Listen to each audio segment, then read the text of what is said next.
वंदे मातरम। आज हम लोग कक्षा 7 का चैप्टर 7 मौसम जलवायु के अनुरूप जंतुओं द्वारा अनुकूलन पढ़ेंगे। क्या आपको याद है कि जब आप पहाड़ों पर भ्रमण करने के लिए जा रहे थे तो आपसे क्या साज सामान ले जाने के लिए कहा गया था? जब आकाश में बादल होते हैं तो आपके माता पिता आपसे छाता ले जाने के लिए कहते हैं। क्या आप कभी अपने परिवार के बुजुर्गों को पारिवारिक समारोह आयोजित करने से पहले मौसम के बारे में चर्चा करते सुना है कि भाई शादी हो रही है, इस मौसम में करना है, बरसात के मौसम में करना है या किस मौसम में नहीं करना है वगैरह वगैरह आपने सुना होगा। ठीक है, तो आपने अवश्य ही खेल शुरू होने से पहले विशेषज्ञों के मौसम के बारे में चर्चा करते हुए सुना होगा। क्या आपने कभी सोचा है कि ऐसा क्यों होता है? मौसम का किसी खेल पर अत्यधिक प्रभाव पड़ सकता है, इसका हमारे जीवन पर भी बहुत अधिक प्रभाव पड़ता है। हमने देखा है कि हमारे दैनिक क्रियाकलापों में उस दिन के मौसम के पूर्वानुमान पर आधारित होते हैं। यानी हम जो भी काम करना चाहते हैं उस दिन के दैनिक क्रियाकलाप पर डिपेंड करता है कि उस दिन का मौसम कैसा रहेगा, उस हिसाब से हम अपने काम करते हैं। हमारे दैनिक क्रियाकलाप उसी पर डिपेंड करते हैं। आपने देखा होगा कि दूरदर्शन, रेडियो, दैनिक समाचार पत्रों में भी प्रतिदिन मौसम के बारे में बहुत सारी जानकारियाँ दी जाती हैं। लेकिन क्या आप जानते हैं कि वास्तव में मौसम क्या है बच्चों? ठीक है, तो आज हम इस चैप्टर में मौसम और जलवायु के बारे में पढ़ेंगे। ठीक है, तो 7.1 मौसम किसी दैनिक समाचार पत्र में प्रकाशित मौसम की जानकारी का एक नमूना दिया गया है। हम देखते हैं कि दैनिक मौसम की रिपोर्ट में पिछले 24 घंटे के ताप, आर्द्रता और वर्षा, यदि वर्षा हुई हो, के बारे में जानकारी होती है। यानी दैनिक मौसम की रिपोर्ट अगर हम देखते हैं तो उसमें हमें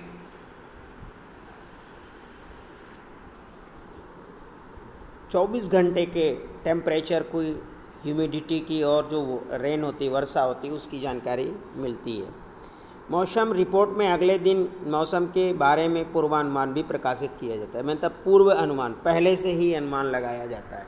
ठीक है, आप यहाँ देख रहे हैं कि मौसम सुबह कोहरा रहेगा, बाद में आसमान साफ हो जाएगा। शनिवार को अधिकतम तापमान 19.7 डिग्री सेल्सियस रहेगा और न्यूनतम 3.6 डिग्री सेल्सियस यानी -3 दर्ज किया गया। रविवार को सूर्यास्त 5:45 बजे और सोमवार को सूर्योदय 7:15 बजे। मतलब कुछ ऐसे समाचार पत्रों पर प्रकाशित होता है, ऐसा आप देख रहे हैं। अभी समाचार पत्र से मौसम की रिपोर्ट का ये एक आपने नमूना देखा। ठीक है, आप जानते हैं कि मौसम का रिपोर्ट भारत मौसम विज्ञान विभाग द्वारा तैयार किया जाता है और ये विभाग प्रतिदिन विभिन्न स्थानों से वहाँ के ताप, पवन वेग आदि पर आंकड़े एकत्रित करता है और मौसम के बारे में पूर्वानुमान लगाता है। क्रियाकलाप 1 में करना क्या है कि किसी भी समाचार पत्र से पिछले एक सप्ताह के सभी दिनों की मौसम रिपोर्ट काटिए। और यदि आपके घर में समाचार पत्र नहीं आता है तो आप अपने किसी पड़ोसी या मित्र से मांग लीजिए और अपनी पुस्तिका में लिखिए। और अपने पुस्तकालय से भी मौसम रिपोर्ट की जानकारी एकत्रित कर सकते हैं। और इन सभी का जो काटे हुए हैं कागज़ की एक शीट बनाइए अथवा चार्ट पेपर पर आप चिपका लीजिए।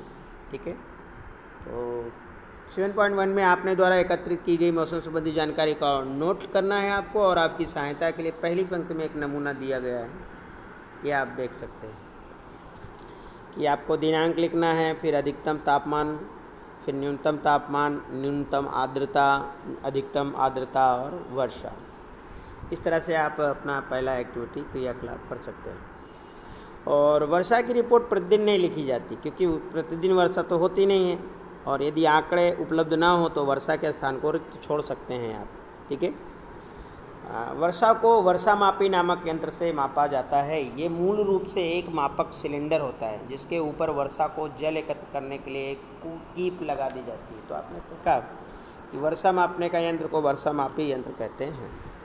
क्या आपके द्वारा बनाई गई सारणी के अनुसार सभी 7 दिन अधिकतम और न्यूनतम तापमान, आर्द्रता और वर्षा के माप समान है? अब देखिए, जो आप सारणी बनाते हैं तो उसमें आपकी अधिकतम न्यूनतम तापमान क्या समान है, परंतु सभी प्रांचल जैसे कि तापमान, आर्द्रता, वर्षा किन्हीं 2 दिनों के लिए भी समान नहीं होते हैं।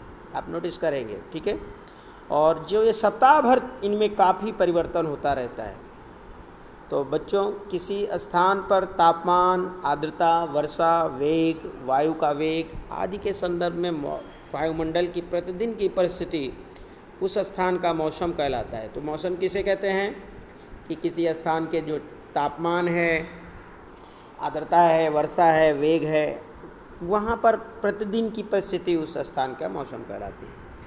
और इसके लिए कुछ फैक्टर होते हैं, जैसे कि तापमान है, आर्द्रता और अन्य घटक, मौसम के घटक होते हैं, जिसे हम इन्हीं को हम अन्य कारकों को, जैसे कि मौसम के घटक किसे कहते हैं, तो तापमान को, आर्द्रता को और अन्य कारक जो होते हैं उनको मौसम के घटक कहलाते हैं। तो यानी इसके जो घटक हैं वो हैं तापमान, आर्द्रता और अन्य कारक। किसी स्थान का मौसम दिन प्रतिदिन और सप्ताह दर सप्ताह परिवर्तित होता रहता है। इसी वजह से हमने अक्सर कहते सुना है कि आज का मौसम अत्यधिक आर्द्र है, पिछले सप्ताह का मौसम बहुत गर्म था। ठीक है। तो बच्चों, मौसम एक अत्यंत जटिल परिघटना है, मतलब एक मौसम बहुत जो है जटिल परिघटना है। ये क्षण भर में परिवर्तित हो जाता है। कभी कभी ये तो हो सकता है कि सुबह के समय धूप निकली हो, लेकिन अचानक ही बादल आ जाते हो और तेज़ वर्षा होने लगती हो, और तेज़ वर्षा अचानक बंद हो जाती हो, चटक से धूप निकल आती हो। मतलब आपने देखा कभी कभी अचानक तेज़ धूप, तेज़ बारिश, तेज़ है, फिर बादल निकल आते हैं, फिर बादल आ जाते हैं, फिर छा जाते हैं, फिर अंधेरा हो जाता है। तो ये ऐसा चलता रहता है। आपको अवश्य ही अनेक ऐसे अनुभव हुए होंगे। ऐसे किसी अनुभव को आप याद करने का प्रयास कीजिए और अपने मित्रों के इसके बारे में बताइए। क्योंकि मौसम इतनी जटिल परिघटना है, अतः इसका पूर्वानुमान लगाना आसान काम नहीं है बच्चों। तो यहाँ पर यह कि मुझे आश्चर्य है कि मौसम इतनी तेज़ी से क्यों बदलता है। और ये लड़की कहती है मैं जानना चाहती हूँ कि आखिर मौसम का स्रोत क्या है। ठीक है। तो बच्चों, 7.2 में दिए गए ग्राफ को देखिए। इसमें 3 अगस्त 2006 से 9 अगस्त 2006 तक शिलोंग, मेघालय के रिकॉर्ड किए गए अधिकतम तापमान को दिखाया गया है। आप देख सकते हैं दिनांक, अधिकतम तापमान 3, 4, 5, 6, 7, 8 और 9 को। अब जैसा कि किसी भी मौसम की रिपोर्ट से स्पष्ट होता है, मतलब कोई भी मौसम रिपोर्ट हम देखते हैं तो हमें पता चलता है कि वहाँ का अधिकतम और न्यूनतम तापमान प्रतिदिन रिकॉर्ड किया जाता है। आपको पता है कि इस तापमान को कैसे रिकॉर्ड करते हैं। ठीक है। तो आपने सीखा था कक्षा पिछले यानी अध्याय 4 में आपने सीखा था कि इस कार्य को करने के लिए विशेष तापमापी होता है, जिसे अधिकतम न्यूनतम तापमापी कहते हैं। ठीक है। और क्या आप अनुमान लगा सकते हो कि दिन भर में किस समय तापमान अधिकतम होगा और किस समय न्यूनतम होगा? मतलब आप अंदाज़ा लगा सकते हो कि भाई दिन में कितने समय जो टेम्परेचर है वो अधिक से अधिक होगा और कौन ऐसा समय है जिसमें न्यूनतम होगा, मतलब सबसे कम होगा, है कि नहीं। तो दिन का अधिकतम तापमान सामान्यतः अपराह्न में, यानी आप देखते हैं कि जो दोपहर होता है, अपराह्न यानी दोपहर के बाद का समय, उस समय ज़्यादा तापमान होता है, खूब गर्मी पड़ती है।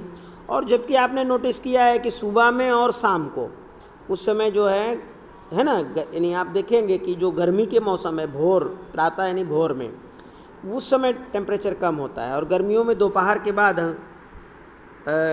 इतने हम बेहाल हो जाते हैं, खूब गर्मी पड़ती है, जबकि सुबह के समय अपेक्षाकृत मौसम सुहावना लगता है। तो आप ये वजह क्या है, ठीक है ना। ये सारी वजह हैं मौसम के परिवर्तन सूर्य के कारण होना। सूर्य अत्यधिक उच्च तापमान पर गर्म गैसों का विकास विशाल गोला है, यानी सूर्य एक तप्त गैसों का गोला है। जब सूर्य हमसे बहुत दूर चला जाता है तो हमसे दूरी बहुत अधिक है और सूर्य द्वारा उत्सर्जित ऊर्जा इतनी अधिक है कि पृथ्वी से इतनी दूरी होने के बावजूद भी सूर्य हमारे लिए ऊष्मा का और प्रकाश का बहुत बड़ा स्रोत माना जाता है।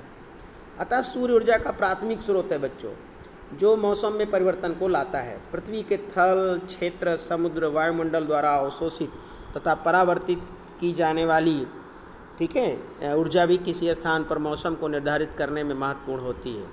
यदि आप समुद्र के समीप रहते हैं तो आपने ये अनुभव किया होगा कि आपके स्थान का मौसम रेगिस्तान और पहाड़ी क्षेत्र के आसपास के मौसम से काफ़ी अलग रहा होगा। ठीक है। यहाँ पर गर्मी में हम इतने बेहाल क्यों हो जाते हैं, जबकि सुबह के समय थोड़ा सा हमें ठंडक लगती है ना। क्या आपने कभी सूर्योदय और सूर्यास्त के समय के बारे में देखा, सोचा, समझा है? क्या आप जानते हैं कि सर्दियों में सायंकाल अंधेरा जल्दी क्यों हो जाता है और आपको खेलने के लिए अधिक समय नहीं मिलता? क्या सर्दियों के दिन की अवधि गर्मियों की अपेक्षा कम होती है? ठीक है, तो हम इसे समझेंगे लास्ट में। ठीक है, अभी हम टॉपिक जलवायु पे चलते हैं। तो जलवायु क्या है? मौसम विज्ञानी प्रतिदिन मौसम संबंधी आंकड़ों का रिकॉर्ड रखते हैं और उसको रोज करते हैं रिकॉर्ड।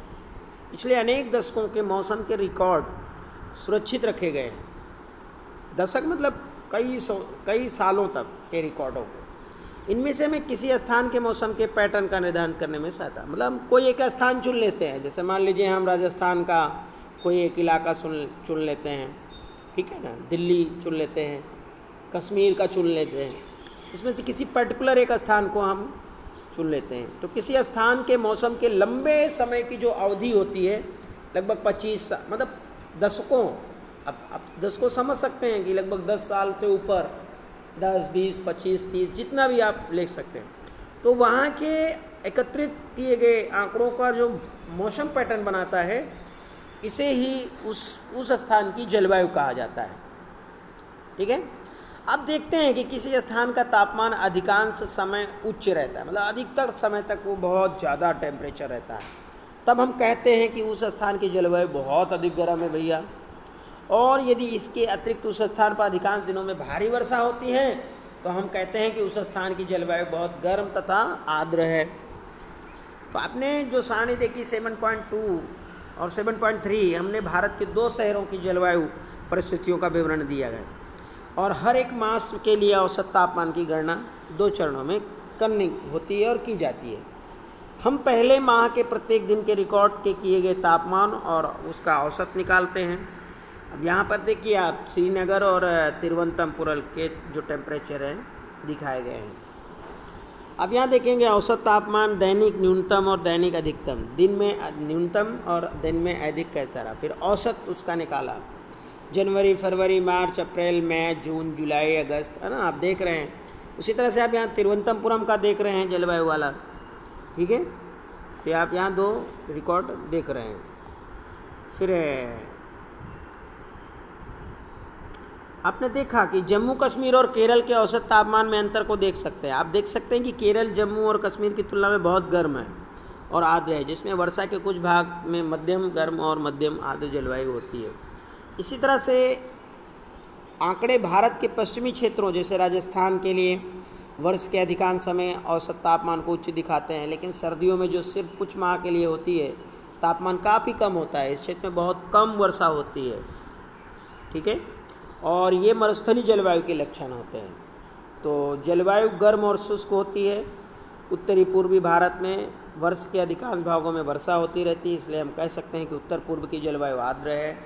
ठीक है, क्रियाकलाप 7.2 में विश्व का मानचित्र लीजिए और ध्रुवीय क्षेत्रों के नीले रंग से दिखाइए और इस प्रकार उष्णकटिबंधीय क्षेत्रों को लाल रंग से। ठीक है, अब बच्चों जलवायु और अनुकूलन। जलवायु का सभी जीवों पर बहुत अधिक प्रभाव पड़ता है। जंतु उन स्थितियों को जीने के लिए अनुकूलित होते हैं जिसमें वे रहते हैं। अनुकूलित मतलब उस हिसाब से वो अपने आप को ढाल पाते हैं, इसे अनुकूलन कहते हैं। ठीक है,